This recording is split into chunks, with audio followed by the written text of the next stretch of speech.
have decided to run very specific supply chain sessions throughout the year for our prospects, our customers, along with the partners. We have branded these events and these discussions as this series called Discover X, where we will cast a little more wider net on everything supply chain, talk about all the aspects that make supply chain take or stop in some cases, and then create a lot of business disruptions. We have also created another brand as a part of these events called DiveX, where we will pick up a particular specific topic of supply chain transformation and dive into it. For example, today, as a part of our first Discover X session, we will talk about what supply chain transformation means to different companies, what are the ways to get it done, how to unclutter your supply chain. And supply chain as a topic is a broad one. You get planning in it, you get procurement in it, your manufacturing operations, your logistics distribution, your inventory, everything. So we will try today through my keynote and the subsequent sessions to cast a wider net, as I said, and talk about a broader perspective of supply chain transformation and what makes it happen and how you can unclutter your supply chain. Subsequently, we will take a little deeper dive in DiveX sessions in coming summer, where we might focus on a specific tool or technology. For example, SAP EWM or SAP Transportation Management. How do you transform your yard management and yard logistics using those platforms? So today, as the title suggests, we will cover broader aspects of supply chain transformation through Discover X. My keynote will particularly focus on what supply chain transformation is, what impact it creates, and why supply chain transformation is needed. What are you doing?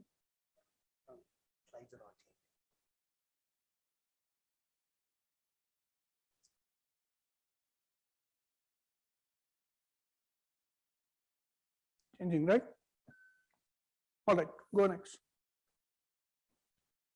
So before that, is this this is one of my favorite way to start any topic, ease the audience in a little bit, but a problem is always better explained through humor, is my take on it, and there is no better way to express corporate humor than Dilbert.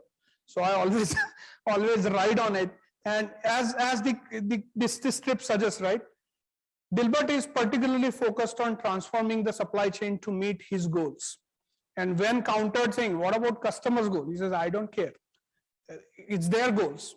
I only care about my goals. And this in a nutshell explains how supply chains are run, unfortunately, in most of the organizations. Because it's a broader topic, because there are multiple moving parts, and because there is a focused tunnel vision in every group, procurement will only think about, hey, what are my procurement goals? I have to slash my procurement budget, procure the same amount of material, 5% less cost. Logistics is focused on the last mile and delivering it to customer. Manufacturing is focused on manufacturing. The vice president and the president of supply chain wants to focus on a broader aspects, but they are pulled constantly down by these local silos who want to operate on some of these specific goals which are local to them. And nothing explains better this concept than this trip. And that's why one of the reasons why supply chain transformations are hard and supply chain transformations are messy, because the sheer magnitude of this transformation, it's extremely difficult to handle. I'm going to tell you one more joke that I have heard, and I'm going to relate that joke back to supply chain. So a car mechanic and a heart surgeon goes in a bar. Now you have to allow me some cinematic liberty in this joke, because the car mechanic and a surgeon may not hang at the same bar, but let's for the sake of this discussion assume that they are hanging at the same bar. 2-3 drinks down, the car mechanic's obviously down with his life, and you know how much hard he has to work to get peanuts compared to how much a heart surgeon makes per surgery.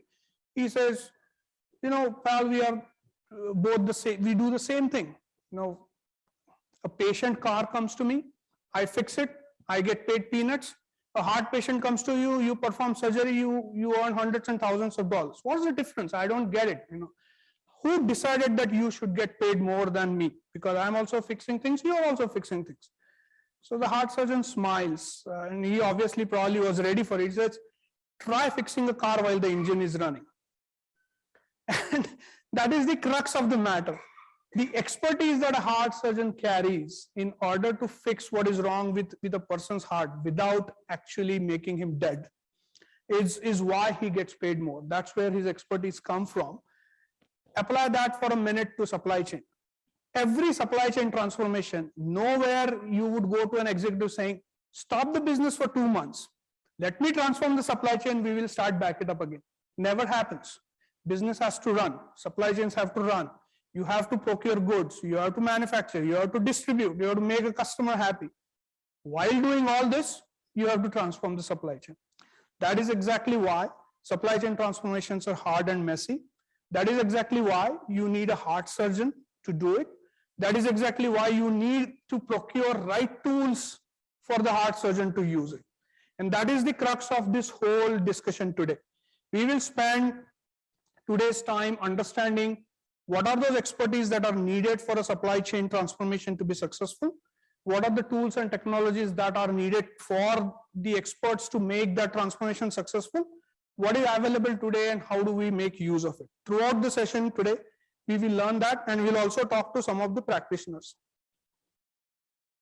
So before we understand, this is like preaching to the choir, but what is shaping today's supply chain? So the number one thing that shapes today's supply chain, or should shape, is customer focus. Coming back to the Dilbert strip, customer always want it's an Amazon syndrome. Right? I want it cheap. I want it right now. I want to know where it is. If I order it, it better arrive. I don't care where it is coming from. And I want to see how it is coming at me. It's amazing how our habits are changed. Earlier, we were okay if the thing arrives 3 weeks from when I order. It's okay, you don't know where it is. Today, you want to know and you want it in 2 days. Within that 2 days, you have to know how many stops away my product is. So you can plan your day better. So customers are increasingly getting restless, increasingly getting picky. They have options. So they want a company to focus on what they want. At the same time, the CFO and the CEO, two most important entities of your organization, wants to run a profitable business, wants to run a resilient business, flexible, agile, and responsive business. In a nutshell, it means whatever happens in an outside world, my business should get the least disrupted. And it's exactly the opposite that happens. Some supplier says he's delayed on some of the things, your manufacturing time is threatened, your lines are idling, you are paying labor, goods are not getting produced, they are not getting shipped, customers are moving. So how do you, as a company or as an executive, make your CEO and CFOs happy, at the same time your customers happy? Because believe it or not, more often than not, these are conflicting goals. If you spend excess amount of time and money to make the customer happy, your bottom line starts getting impacted and stuff like that. So the key is to pay a very focused attention to how you are delivering your business. And some of the key parameters that successful companies always focus on a daily, weekly, monthly basis is: what are my cost of goods sold? What is my cost to serve? What is my default percentage? How is my customer experience tracking? What is my returns percentage? What is my supply chain customer oriented or inward looking? So those are the parameters business leaders that manage supply chain would want to look always. At the same time, the IT leaders are focused on: is my platform the right platform? Is my IT architecture is the right architecture? Am I using the right tools available in the market, or whether my IT infrastructure is marred with legacy? How do I fix what I need to fix in the business by fixing IT? And believe me, today is for any IT executive, when you go and shop in the market, it's a kid in a candy store situation. For every problem, there are at least 10 guys telling you that they can solve it.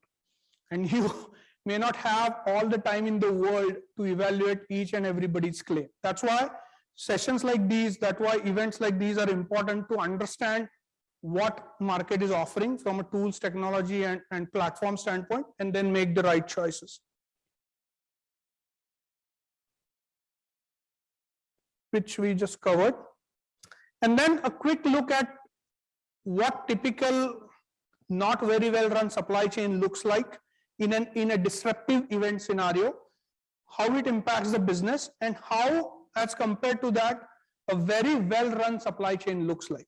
So take a case of a retail scenario, right? It's a B2C scenario where suddenly there is a spike in the demand, right? At your retail store, whether it's an e-commerce channel, whether it's your brick and mortar store, whether it's your partner channel, it doesn't matter. In order for you to respond to a 200-300% spike in demand, there is a chain reaction that needs to happen in your value stream. It needs to go to your distribution channel. The distribution channel needs to figure out whether I have enough inventory to support it. If not, it needs to trigger a manufacturing plan. Then it needs to trigger a procurement plan. And then the entire chain needs to come back, and the goods need to be provided to the store where the demand is. The problem is, in any given scenario, when your supply chain is not responsive, it's not well orchestrated, it's not well coordinated, you lose valuable time. And when you lose valuable time, your customers will go jump to a different product, different brand. Your loyalty is shaken, you lose sales, and overall your revenue will be down. In any average scenario, you are talking about anywhere between 10 to 18 days before you respond to the demand. And I'm sure you have read and heard numerous examples during this pandemic of demand spike and demand destruction as well. And a classic example is experienced by a beer company. Suddenly their demand for their draft beers that they sold to restaurants have come crashing down. The demand for their cans and bottles that they sell in retail stores have gone up. And they were not ready to handle both aspects. Not the destruction of demand, not the spike in the demand, and they struggled. Companies who did not struggle ended up selling more beers through pandemic. So we covered that. So how a digitally transformed supply chain in the same event would look like pictorially, and we will talk about it. So the same actors, right? Same spike in the demand in the store, same value chain, same set of activities that need to happen, but a digitally transformed supply chain will have an automated and synchronized information exchange between all the parties, whether it's an internal department, whether it's an external department.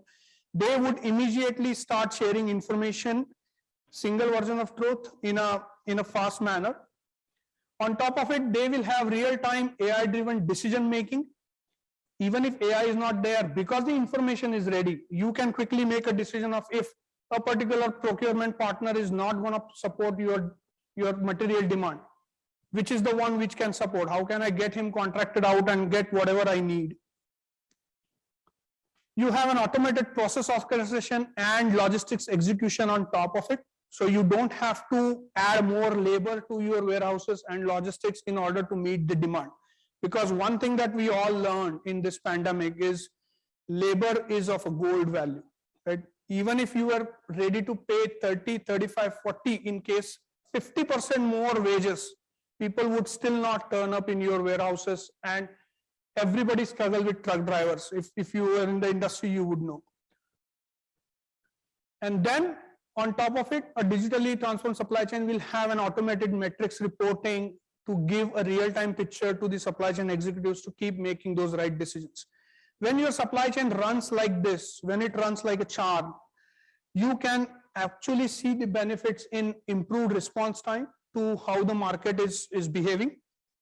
And that improved response time in turn can improve your cycle time as well as improvement in your lost sales. So whenever you are sitting down and doing a supply chain transformation, you have to think about a supply chain which is digitally transformed and delivering what it needs to deliver. So that, as I said, it's a kid in a candy store situation. There are many ways you can transform your supply chain. You can transform your supply chain from a core standpoint, your operations. You look at different technologies to automate your processes, like digital supply chain from SAP or RPA from Soroco. While you are transforming the supply chain, how do you transform also matters. You don't have time. I mean, people who have been in this industry for long know that there have been times where you are running a transformation program for 3, 4, 4.5 years. Nobody has time for that. They want it done in 16 to 18 months, and they want to have a ROI in the next year or so. So how do you accelerate your transformation without exposing it for too much risk? Their platform like Tricentis, Tosca would come into play, where it allows you to structure your transformation and then safeguard it with automation and stuff like that. And then obviously you have to drive your transformation to have it AI ready. Because if you don't drive it to be AI ready to begin with, you can't bolt on an AI. It's a losing cause based on our experience, because your data is not ready, your systems are not ready. There is a lot of information that would still live in papers. AI can't work like that. So whenever you are strategizing it, the supply chain transformation needs to be strategized 5 to 10 years out, and not 1 to 2 years out, and then take steps like that. And today, in the subsequent sessions, we will cover some of these aspects. Just to summarize the keynote, we already saw it pictorially, but there are 4 key tenets your supply chain operations would tell you. A, it should always allow access to the single version of truth throughout the organization. It doesn't matter which business unit, which geography, whether it's a manufacturing plant seeking the information, or a planning department seeking it, or distribution. It should allow you to decide the next course of action fast. So you are not deliberating a lot. Once you have a single version of truth, side effect is you will decide fast. And then the supply chain systems like logistics. Logistics is a classic operational execution systems like EWM and TM from SAP. If you have it well configured, well implemented, and well integrated, whatever decisions you take, whatever pivoting you would need from a business standpoint, the execution system would allow you to execute them fast, and then enable data-driven trust. So once you integrate it flawlessly, whatever reporting comes out of it, people would simply trust it. There is no second guessing, there is no massaging happening behind the scenes in an Excel or a Power BI platform. So if your supply chain today can say that all of these 4 metrics are perfect for me, it is working, then you probably have already transformed it.